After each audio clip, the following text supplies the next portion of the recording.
Welcome to the Real Estate Marketing Podcast. My name is Jerome Lewis. I'm your host for today. The Real Estate Marketing Podcast is the podcast where we talk marketing, tech, business, and leadership. We talk these things for real estate agents, real estate investors, and real estate entrepreneurs. The Real Estate Marketing Podcast is a podcast that has two purposes. Purpose number one, to educate and inform our audience and listeners. Purpose number two, to spotlight you, your business, your service. Stephen, to spotlight you, your business, your service, or your product in a way that provides value to you, including market exposure and content creation. With that, we have a very special guest, Stephen Whiting. Stephen Whiting is the co-CEO of StreetText, an ad tech platform integrated with Meta, giving business agency level ad capabilities in-house. Stephen has worked with Meta since the day it opened ads in the newsfeed in 2012. StreetText has worked extensively in the real estate industry, and customers have generated over 5 million leads, translating into hundreds of millions in value. StreetText now serves other industries and agencies alongside real estate. Stephen is also a husband and father of two incredible kids and is lucky enough to live in British Columbia, a paradise for outdoor enthusiasts. Stephen, I'm excited that you're here. Welcome to the show. Oh, I'm very excited to be here as well. And I'm just pumped even to be on your podcast. As I was mentioning just before we started, I love all the tech you've got built in. I can tell you are a tech-focused systems guy, and that you're me too. I love it. I love that. Thank you. I appreciate that. I'm excited, and like you're right. Before we got started, you said that I was excited. I guess I was blushing a little bit because not a lot of people can see that and notice that, and I appreciate you saying that. So, Stephen, please tell us what got you involved. How you get to where you got to today, like involved with StreetText and being involved in real estate ad agency. Give us a little bit about your story.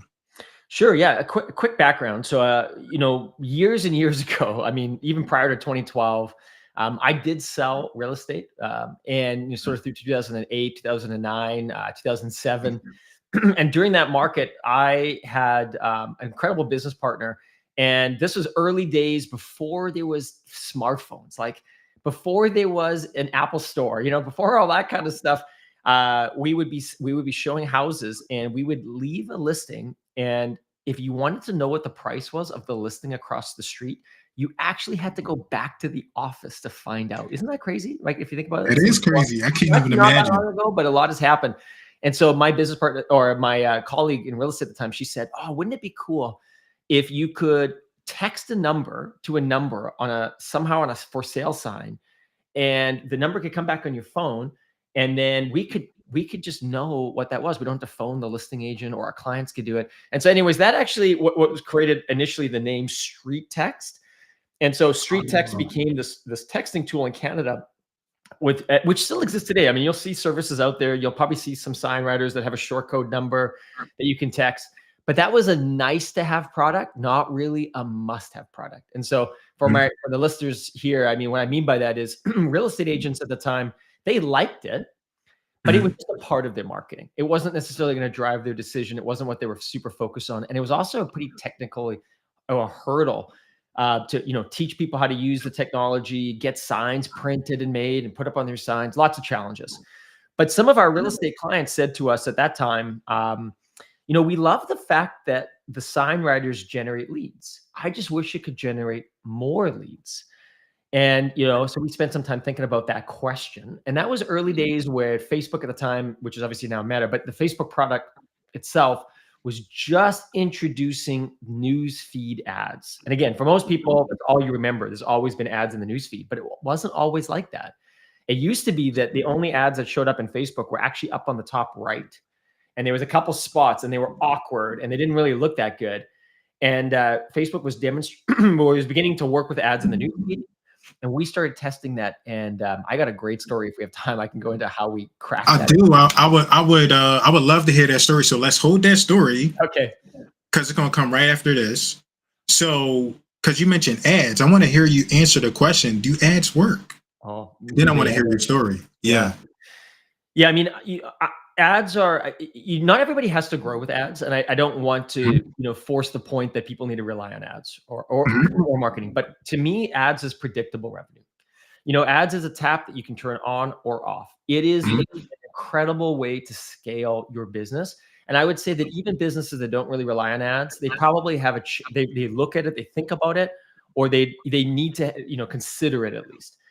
And so ads work incredibly well. There have been hiccups and challenges along the way, which we can dive into some of the stories. But in the world we live today, it's so democratized in the sense that, in the past you'd have to spend lots of money. Now you can test things for just $5. You could have something up and running. If you wanted to have instantaneous traffic to your new offer you just created, or your new landing page, or some new idea that you want to test, you could phone a whole bunch of people to get their thoughts on it, or you could just spend $10 or $15 in ads, and it will tell you how well your new idea is. And that's what I love about ads. Is this, you could instantly drive people where you want them to go, and quickly test that. And if you're kind of the personality that loves to test and iterate like I do, I think ads is one of the most exciting things that we have the ability with businesses today. Excellent. Thank you for sharing that. So you were about to tell us a story. Can you tell us that story? Yeah, and I think this tailors in quite well too, because so in those early days, like I said, we had this nice to have product. So we were selling the original street tech service for $15 a month. That SignWriter tool, and it was tough going. And we had raised some money at the beginning, and we're at a stage now where I bought a home. I had my first daughter on the way, and that business is like nosediving in terms of revenue. No more revenues coming on, and it's shrinking. But we've got these clients asking for more leads. I'm playing with the news feed, and I had one client in particular that gave me, I think originally like maybe $700 of ad money I could just play with on his account to try to get something working, and nothing had worked. And this is the thing about ads that is interesting. As powerful as ads are, you do need to have the right messaging and the right copy. And I mean, I know, Jerome, you know this well, but for the listeners, like sometimes you can be quite close, but not quite right. And this is a perfect story for that. So here I am renovating my house. Things are not looking good. The business is not doing well. I'm pretty stressed out. Like I said, I got my daughter coming, and I drive off to Starbucks to take a break, and I launch one more ad. And I think I had like another $50 left of this real estate agent's budget that he wanted me to spend on campaigns. And I tried one last ad idea. So I create this ad, build it, and I go home, and I'm back on my floor, chipping up on the floor, working on the floor. And my phone is just buzzing and buzzing. And I'm like, who's trying to get a hold of me? But I wasn't really in the mindset, my mindset, I was frustrated with the floor. And I had set up early days back then. I'd used a tool like a Zapier basically to notify me if a lead was coming in. And I came to my phone, and it was filled of notifications. New lead. Like I must have had, I mean, I had only launched it a few hours before. I must have had 50 or 60 leads already. This was the early days of Facebook, right? And I knew in that moment that we had cracked something. And that began what is our company today. And then it just took off from that point on. And I knew in that moment we had saved the company, just seeing all those leads come through. And what's interesting is that Street Tech's our platform. One of the things that we do, our ethos is like, if an ad's working, we actually template it in the system so somebody else can come and use it. And that same ad I created that day, many years ago, is still working today on the ads. Wow. So that's another thing to keep in mind is sometimes the creative can change, or you can try a different image on it, but the structure and copy, it still works. It's incredible. Thank you for sharing that. So we are tech nerds and marketing nerds, so we understand copy and creative, but not all our audience does. So can you help us understand? I think copy is important, copywriting. Could you tell us what copywriting is, and then tell us what creative is? Sure. Yeah. Thank you for that. So the copy is typically just what the text you're going to see on an ad that you're reading. And the reason a lot of people will use the word copy, I find, is like it's important that the text reads a certain way so it resonates with the audience. Like it resonates with the person that's reading it. And when you have good copy or good, text in the ad, people engage with it. If it's wrong, people think, oh, it's not for me, and they kind of skip by. And what was interesting about that story I shared is that I only had made a few changes to the copy or to the advertisement, to the text. And I actually had the same image I was using before. I only made a few tweaks, but that combination of good copy that read and resonated with somebody when they saw that ad on Facebook at that time made all the difference for someone becoming a lead. And that has stayed tried and tested. Like we have many, many times wanted to go out and try different ads and ideas. and often they just fall flat on their face. Like what you say really, really matters, and it's what somebody's reading, what they're perceiving when they read it. And so that's the copy part. And then the creative part typically is going to be like the image you're using in the ad, or maybe a video that you're using in the ad, or, the additional creative content to sort of like put the whole ad together. Now we've got the copy, the text, and we got the creative component. I mean, and those are my definitions, if you will. There's other marketers that'll have variations on that, but that's how I think of ad copy and creative. No, I think those are excellent. I would like to hear, I want to go a little bit dark, and I want to talk to people that have doubts that this stuff actually work, because that's what I deal with a lot. People are like, "Oh no, it doesn't work. I spent $5. I didn't get a lead." I want to hear you talk a little bit about that. So I don't have any particular question right now. Do you have some insights on what I just said? And yeah. I mean, we've heard it a lot. Yeah. We've worked with now, thousands upon thousands of agents. And I think one of the first aha moments that happens in a product like ours is actually that exact point that you just shared, which is, and we designed a trial process on our product where you could come and for free, you don't have to use street text, like you don't have to pay anything, you don't even need a credit card on our application. You will still spend money on ads on the Facebook component part, but you could now essentially launch some of our best ads.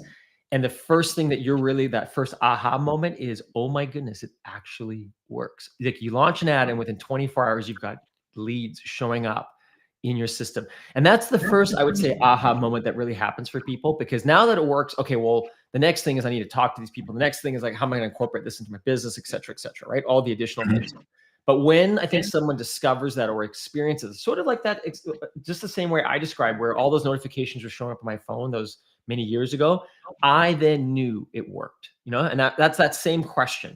And so I agree. I think a lot of you will have that concern, or a lot of your listeners will have that concern.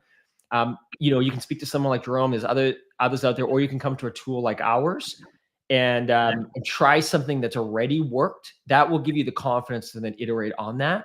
But that's how we've designed our platform, is we take all the best performing ads. We have millions of dollars of ad spend behind some of these ads.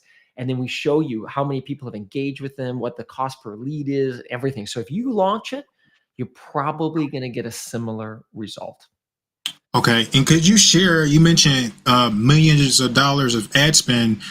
Let's say 2 or 3 things that really jump out to you, like actually, before I go there, tell us about street text, as we haven't talked about it directly yet. So tell us about that. Sure. Yeah. So so what street text is, what we do is we make it super simple for real estate agents to, generate leads for their business, or new opportunities that can turn into obviously home sellers and home buyers, and even our home buyer ads, if you will. Like a lot of agents are like, oh, I just want sellers, but you would be amazed at how many sellers are sitting in your buyer leads as well.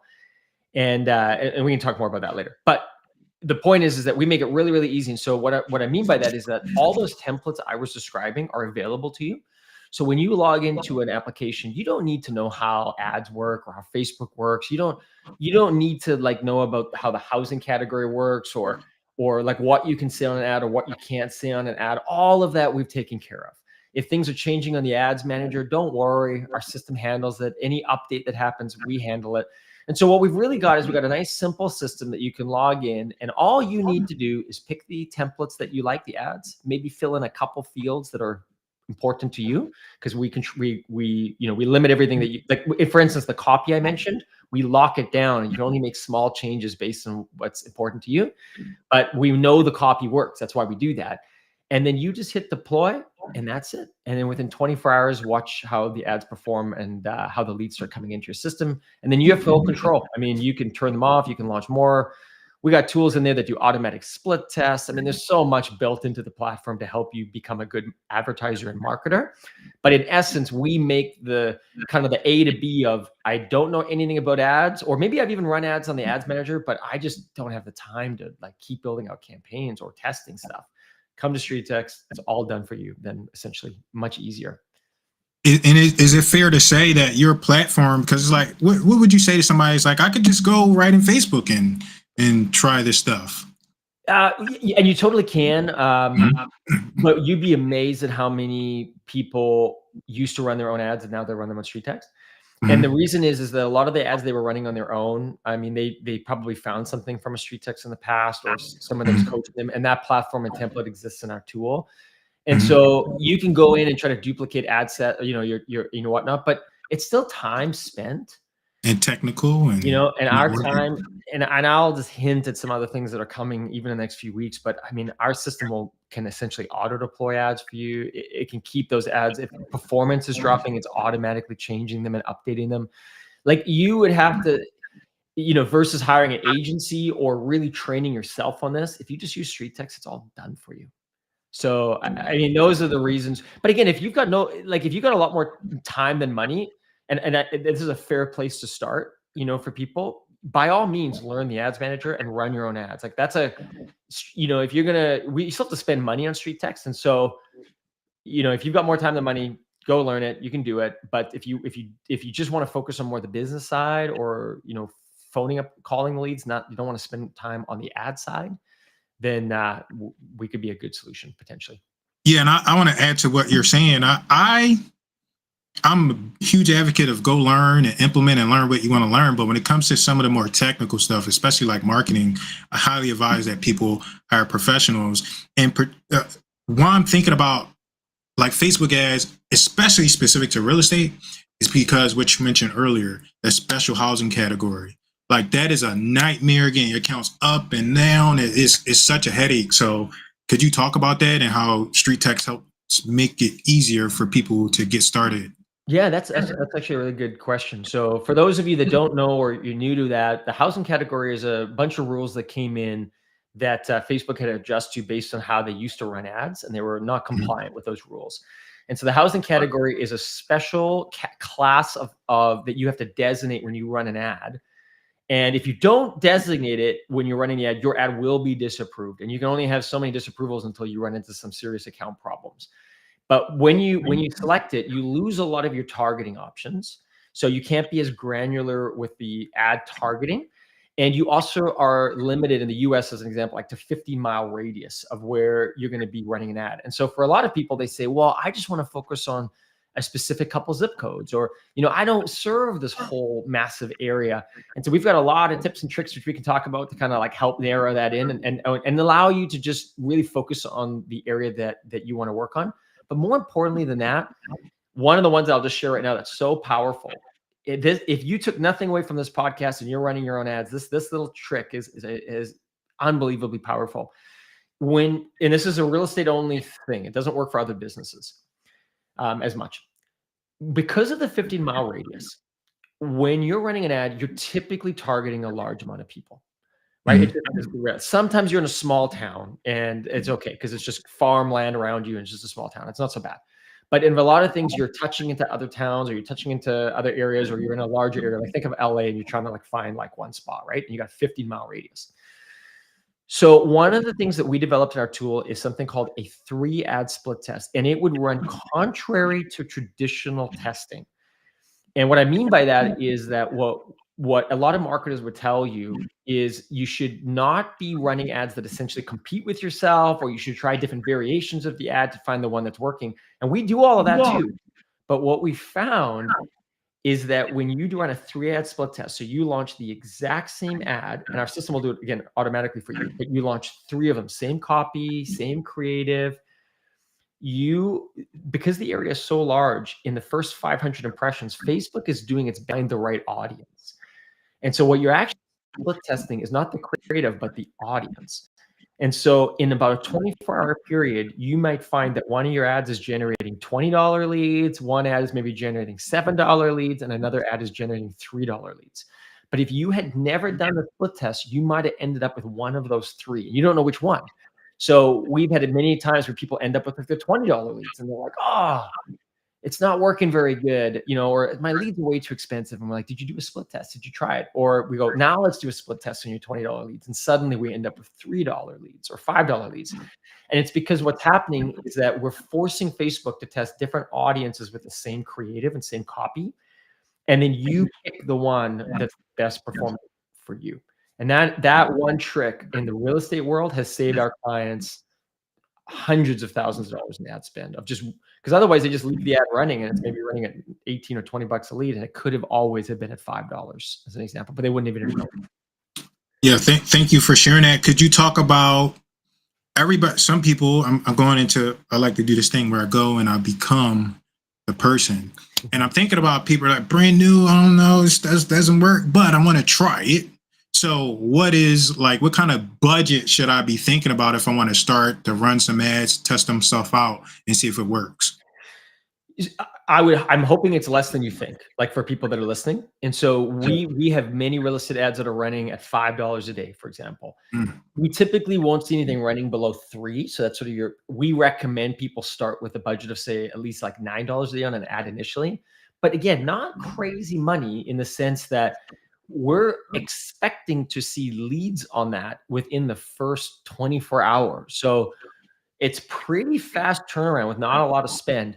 And then our clients will range. I mean, like I said, it's a tap. And at the end of the day, generating leads and not having a plan for those leads is just wasted money anyways. Like we've had too many clients that come on the platform. They spend a bunch of money on leads that never even get contacted or reached out to. So don't do that. So do it, test it a little bit if you need to make sure it works. So you're like, oh, it works. And then begin to build out that system. But like I said, it can be predictable revenue. Like we have some of the biggest agents in the country that are on our platform, and their budget is enormous, but it's because it's built into their systems. It's built into their process. And then it becomes like you can just scale. Like you never have to be a real estate agent that's waiting for the phone to ring. And I remember what that was like. I know that feeling. But when you've got the system dialed, you have endless opportunity to work on every single day, or your systems are working on for you every single day versus just wondering when that next deal is going to come from.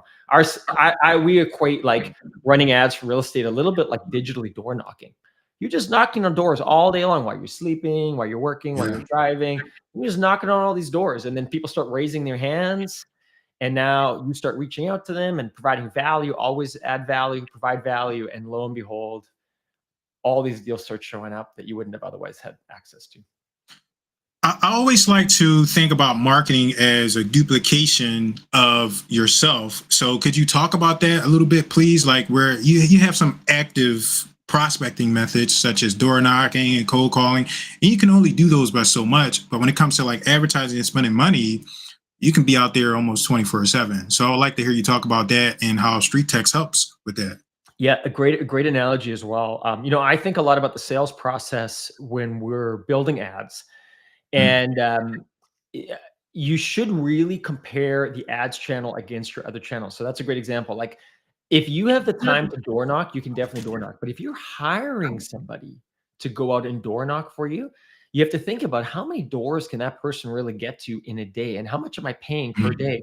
Because if you compared that against, say, advertising, what you would find is your advertising dollars probably are going to go a lot further. Another channel, and again, I'm not saying don't do that channel because that channel has its own other benefits. Like mail is another good example. Some agents do direct mail, some don't. It's a long-term game. Everybody knows that, like when you're doing direct mail, but it's expensive. But if you compare the eyeballs seeing your pieces of mail versus the eyeballs you can get on that same spend on ads, no comparison, right? Like ads are going to go so much further. So I think it is important to just, when you're thinking about a particular activity or marketing activity, could ads do it for you cheaper than you were looking to do it? Like we in our company, we have a role called like an SDR. I'm not sure if you're familiar with that, but it's like somebody that's doing a lot of like outreach ahead of time for the salespeople. So you could imagine that person was doing cold calls, but we don't do any cold calls. We don't ever cold call people because cold calling is a numbers game and it's hard. We can let ads do all of that for us, as an example. Thank you for sharing that. So I have a few things to unpack. Like earlier, you mentioned like the lead generation, and I have a book, and the podcast is named after my book. And when I first wrote the book, the name of the book was Remarketing. I was playing with, following up. I was playing on that, and then eventually I changed it to marketing implementation. But the reason why I wrote that entire book was because I realized that the real problem wasn't lead generation. The real problem was following up. So it was like easy to generate leads. And I even have a story. I had a partner Her name was Essie, and I got all these leads.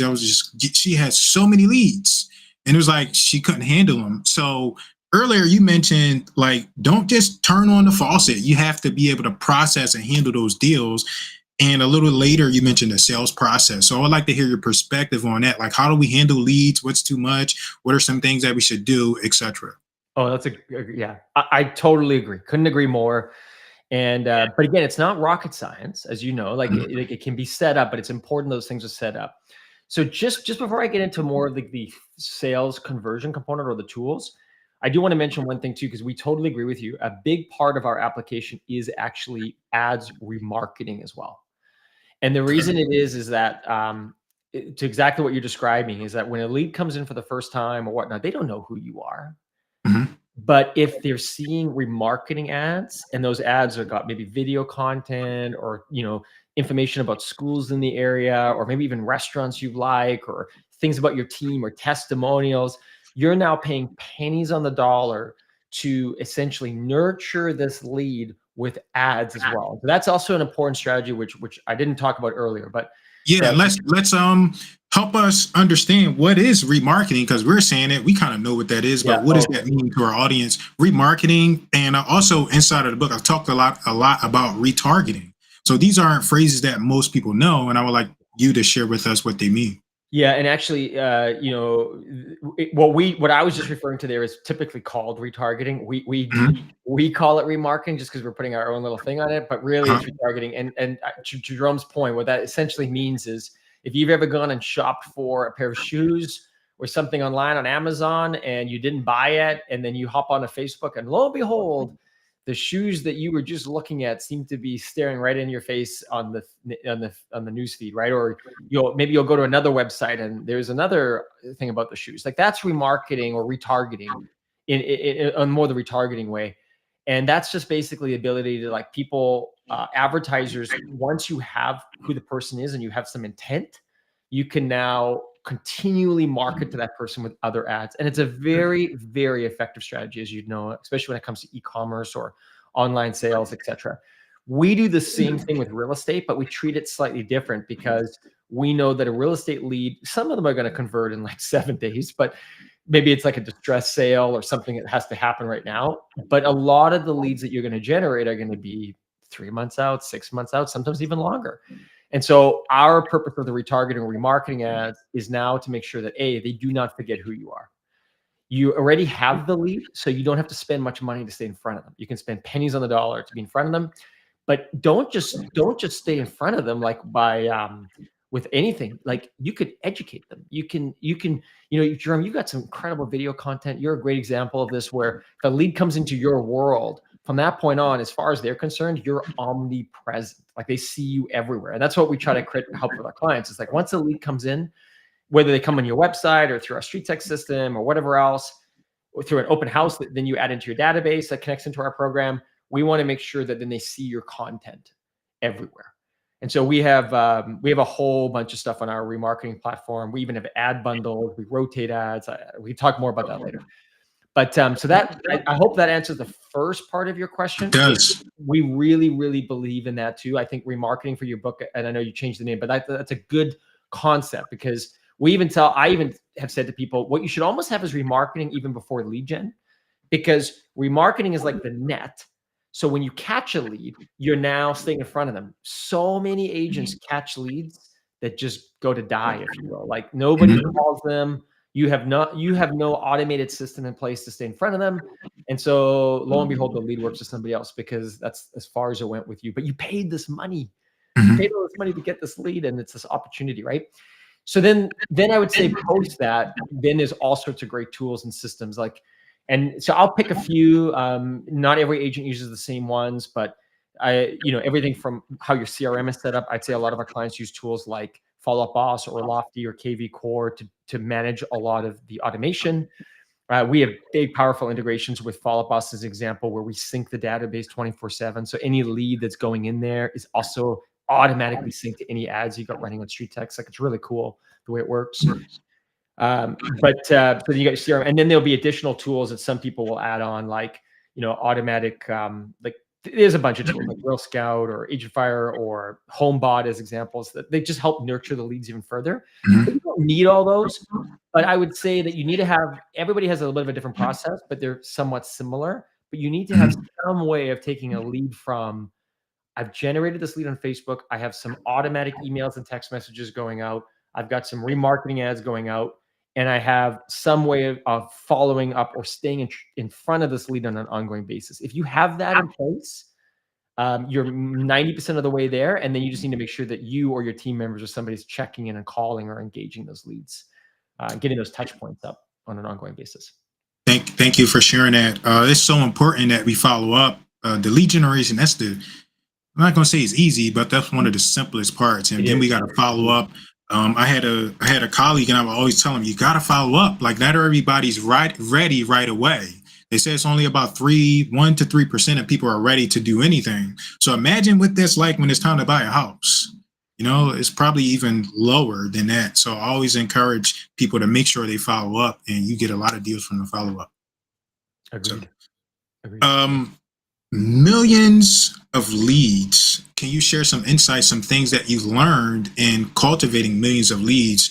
In the bio, it said 5 million. Oh, at least. So I would like to hear from you, like your experience. What are some things that you learned and some things that jumped out in dealing with all of these leads? And we know that you niche in real estate, but you do some stuff outside of real estate too. So all insights are welcome. Oh, thank you. So so some commonalities and stuff. I think these are the things sitting in my shoes, on the other side of the table. And what I mean by that is, like, our team, our ShoeTech's team, we have just worked for so many years with so many different agents. And one of the things I want to say about leads right out of the gate is, like, we'll have one agent that could, for instance, say there's no value to these leads, and another agent is crushing it with the leads. The leads aren't any different, right? But the processes and the mindset of that agent are entirely different. And so the results are ultimately very different. And that's an oversimplification for sure. And I'll try to break that up a little bit more. But in a nutshell, I would say that I've just heard so many times, and I can't really change someone's opinion coming in, but I've heard too many times somebody will even do a trial on ShoeTech. They'll get a few leads coming in, and then they'll have an expectation, which is hard to not have, and I get it. They'll have an expectation that if they call that lead or reach out to that lead, that lead is ready to buy or sell immediately on the phone call. And it can happen, but that is, in my mind, it's almost a little bit like you meet somebody for the very first time and you're offering them an engagement ring, right? Like, they have no idea who you are. They may not even remember, like, when you call them, they may not even necessarily link the fact that they clicked on your ad and your number's calling. You know what I mean? Like, there can be that disconnect. And so I think the thing that I've seen with all those leads is that, actually, I just want to add one thing to that first. What we've done in the past is we've taken our leads, lots of them, for our accounts, and we actually run that against public data in regards to homes that have listed and sold. And a huge percentage of all the leads we ever generate becomes a transaction within like a 3 to 6 month window. Enormous amount of them.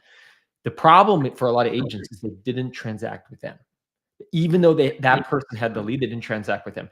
And the gap there is largely, and that's why our remarketing tool got built too, is that the agent generated the lead, and as we talked earlier, is just doing literally nothing with it, or has no real plan to do anything with it, or nothing even automated to do anything with it. And there's so many things that you can do just to add value. Like, you can use tools like I mentioned, HomeBot or something. There's lots of them out there where you can put a lead on that's providing information about their home. Like, even that's something, because it's now got your name and face and everything else. And if the person has a question, it gets linked up to you, right? And so I would say that out of all the leads, like, there's so many leads, there's so much value in the leads. If you're listening to this for the first time, or you're thinking about getting into the lead generation game, it really is about nurturing the leads and thinking about every lead as a real person, and how can you peel back the onion or the layers and add value so that you're essentially building trust. And once that trust is reached, you will win them. And that lead isn't just a lead. They probably have parents, or maybe they have a spouse, or maybe they have kids, or maybe they know a friend that's going through a divorce, and that lead sends you business. And we have had people do deals, not even with the lead, but with the fact that the lead has referred them somebody, as an example, because of all the value and how amazing the realtor was to this particular lead. Like that's the game change. Like you're just meeting people. Like lead generation is about meeting people.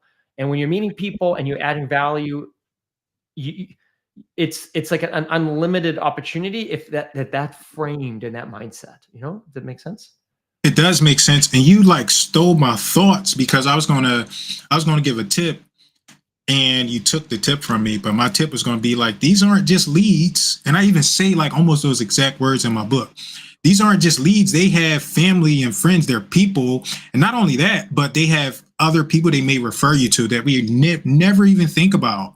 We never even think about it because, they weren't ready right at that time. So, and I was going to give that tip, and then I was going to ask you to give a tip on mentality, right? That was going to be my mentality. I wanted people to think like this is not just a lead, and I wanted them to think long term, because we talk about some of the technical ways on following up with these leads, and now I want to get into some of the mindset. So I want to hear from you. What is the right mindset, or some input and some tips for us to have the right mentality to nurture these leads and understand that it's not necessarily a short-term thing. It might be long-term, or it might not even come from that particular lead. Mm-hmm.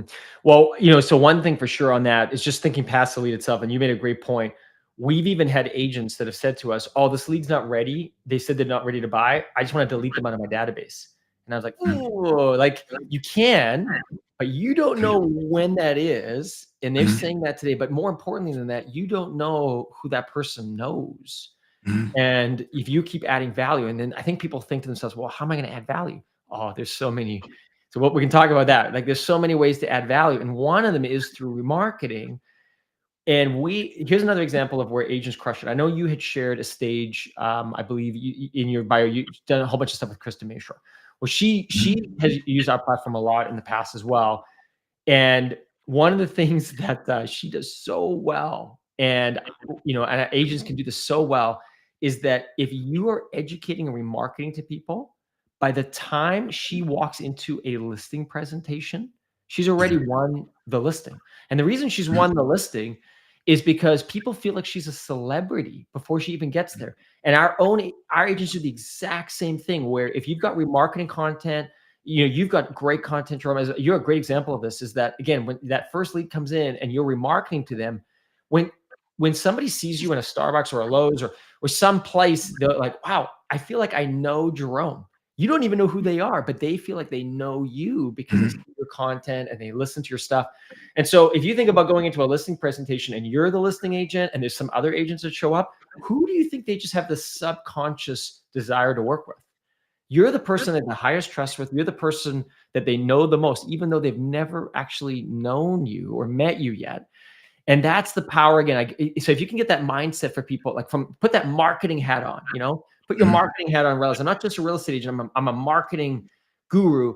And as a marketing guru, I just want to be in front of all my leads in my database. I want to add value. And there's so many simple ways. Like I even hinted it earlier, but do a video on all the schools in the area. Do a video on like your favorite restaurants and why you love them.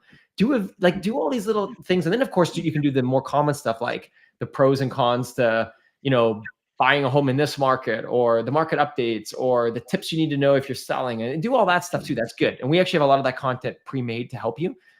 But do the personal stuff. Do the ones that are more, you don't even think it's going to scale, but it's just something that you enjoy. You will win every listing presentation. When you walk into somebody's house and you do something on animals and they love animals, you have won so far before any other agent gets in there. And so that would be my mindset for everybody on the call, is just think about that, because when you do it right, hardly anybody's doing it and you win all day. Thank you.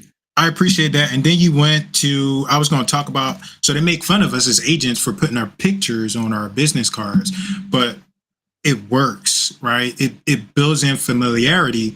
And further than that, you mentioned Krista. One of the things she's really big on is like video. And this is one of the things, we got to do video. We have to do video. So I would like to hear you talk about video and how Street Text helps people implement video so people can know who they are. Yeah.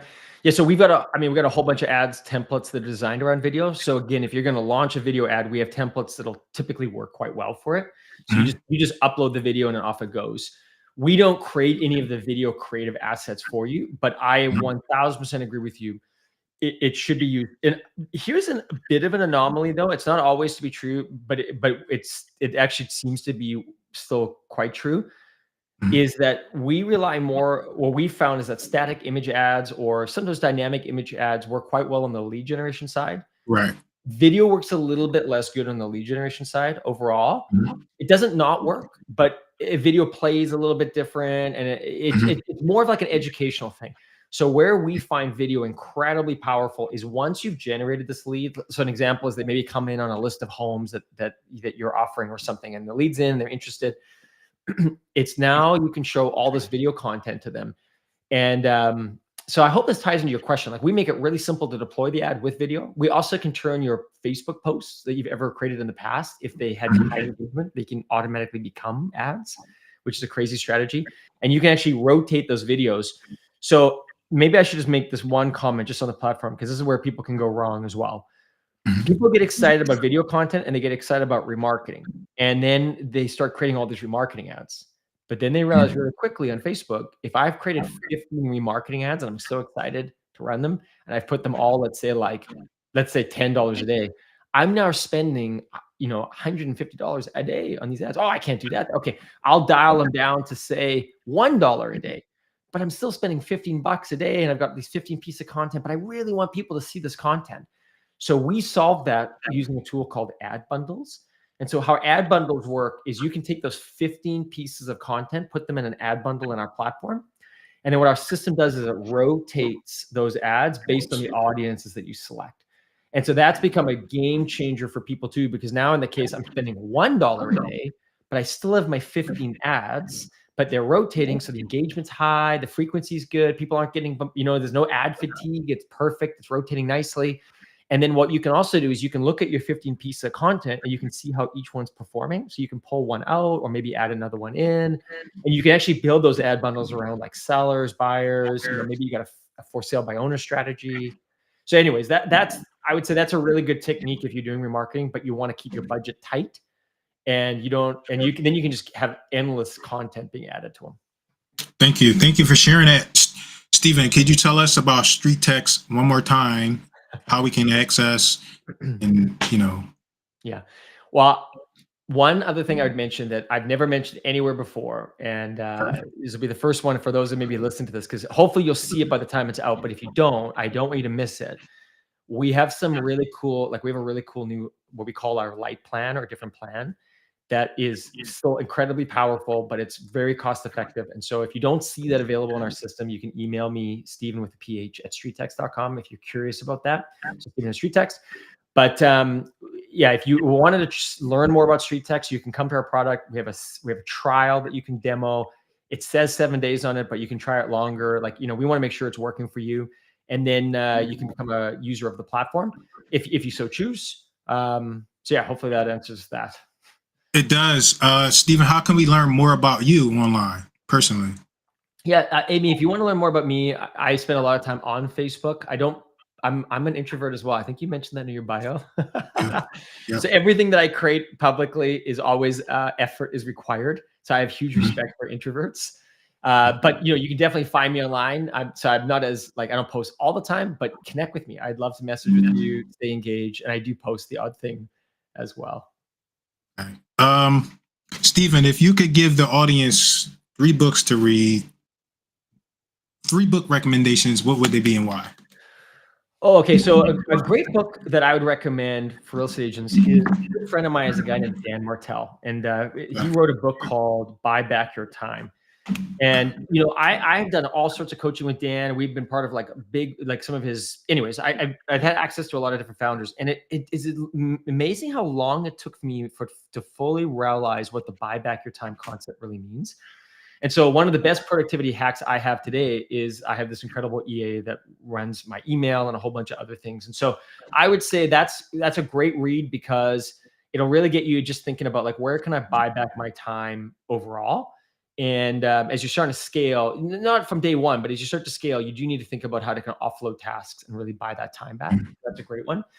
Oh man, other books I read a lot of books. I'm trying to think of the top of my head what some other really good ones are. I must read too many. Let me just see really fast here. I read a lot of different things. It's not always about business. Okay. So really, really quick. Give them to us. We hear business all the time.